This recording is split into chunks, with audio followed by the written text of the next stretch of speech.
Hey everyone, Raiden here, and thank you for coming. And tonight we're going to be taking a deeper look at episode 1 of season 1 of Marvel Studios' latest Disney Plus show, What If?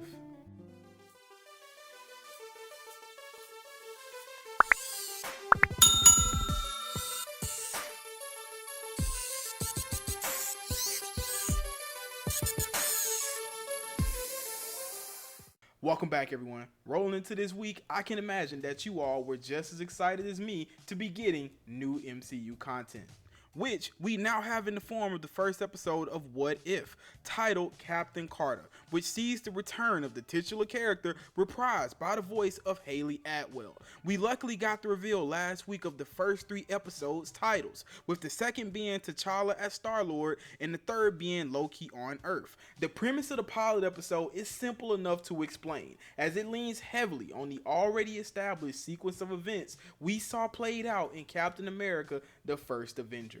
As we see Sharon Carter receive the Super Soldier Serum instead of Steve Rogers as a result of cascading events resulting from a singular event playing out differently. Agent Carter, wouldn't you be more comfortable in the booth?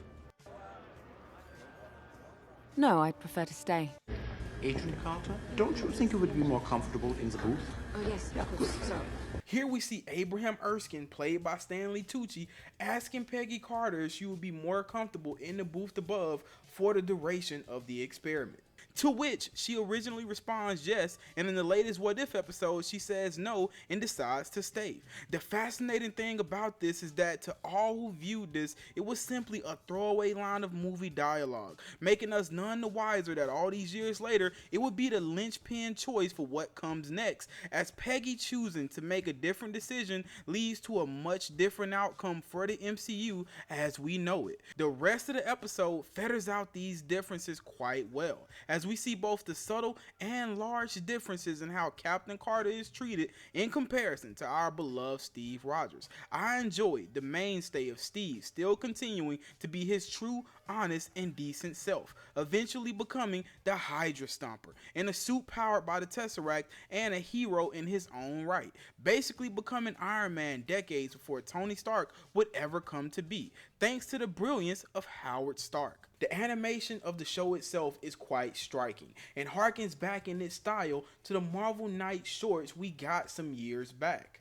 Choosing to stand up for herself, Peggy decides to stay lab side for the insertion of the serum into Steve, hence making her available to take part in the Hydra bombing and placing her in the right place at the right time to step up to receive the serum once Steve is shot and unable to do so. Expectantly, we see the romance between Steve and Peggy still begin to blossom, although things have changed around them, as Steve undergoes therapy while Peggy trains. Faced with misogyny by Colonel John Flynn, Peggy strives to prove everyone wrong, ultimately living up to and beyond the restraints that are placed on her and following in the steps, although altered a bit, of Captain America in our timeline. Much like Steve Rogers, the serum only enhanced the good nature that was already present in Peggy, allowing for her to enforce good on a grander scale. I was a bit shocked during the train heist scene to see Steve go down instead of Bucky, and I was expecting to see Steve maybe return later in the episode as the Winter Soldier, which would have created an awesome standoff between the star-crossed lovers. But instead, we see Steve and Peggy combat the intra-dimensional Hydra squid together, before we see the parallel event of Peggy disappearing into the void for decades in the same way Steve would eventually be frozen, only to be returned later by Nick Fury to our time. We can assume Peggy would go on from this point to be the spark for the Avengers initiative and to lead a bit of a different looking team through similar events as we've seen, and I expect in the following seasons we may continue to see how this different world will fall out as a result. In my opinion, although refreshing to have new content delivered to the MCU, I can't say that the episode left me with a sense of fulfillment. The show seems to mean well and has a very good premise, but seems to just lack the depth and overall hook that we've grown to expect from all Marvel content, as at the end of the episode I just felt empty and not truly entertained, having just seen the full extent and capability of amazing superhero storytelling in animation through season 1 of Invincible over on Amazon Prime. I believe What If has stiff competition and a very high bar it needs to live up to in terms of being received receive well globally. I'll be continuing my episode live stream shortly after the episodes arrive on Disney Plus, so expect this week to see a bit of a different format from my What If videos. I will of course be continuing to cover all live action Marvel and Star Wars Disney Plus content and films from all walks of life that I have the pleasure of watching.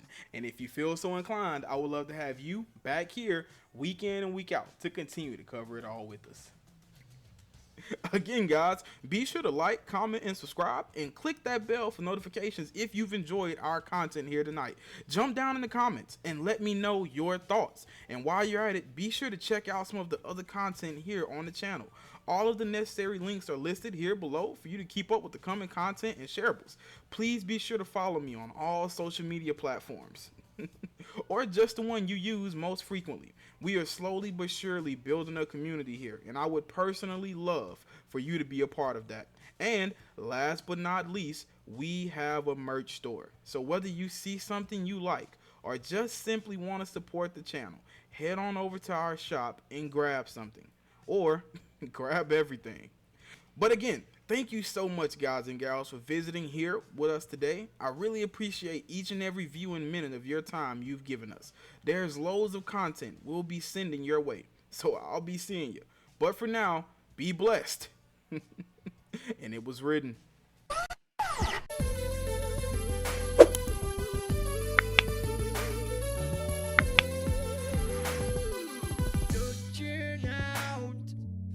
Across the nighttime, the city sleep inside.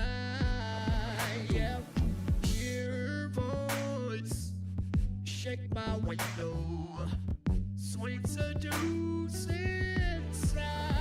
Yeah, send me out into the nighttime, for walls won't hold me tonight.